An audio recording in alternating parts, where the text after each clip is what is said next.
এর মধ্যে আমি নিয়ে নিলাম 5 গ্লাস বলতে পারো তার মধ্যে। এবার এর মধ্যে আমি যোগ করছি পটাশিয়াম ডাইক্রোমেট K2Cr2O7,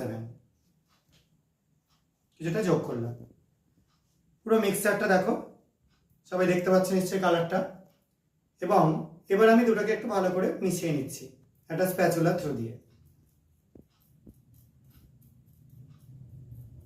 এবার এই পুরো মিশ্রণটা মেশানো হয়ে গেলে আমরা এটার মধ্যে যোগ করব খুব সামান্য সালফিউরিক অ্যাসিড। এবার যোগ করবার পর কি পরিবর্তন ঘটে সেটাই আমাদের দেখা। তো আমি সবকিছু একটু জিনিসপত্র সরিয়ে নিলাম। এখানে গাঢ় সালফিউরিক অ্যাসিড নিয়ে রেখেছি আমি সেখান থেকে কিছুটা সালফিউরিক অ্যাসিড এর মধ্যে যোগ করছি। দেখো অলরেডি ধোঁয়া উঠতে শুরু করেছে, সবাই দেখতে পাচ্ছে নিশ্চয়ই ধোঁয়াটা। এবার এর তলায় আমি একটু তুলে নিয়ে লাইটার দিয়ে একটু হিট করছি।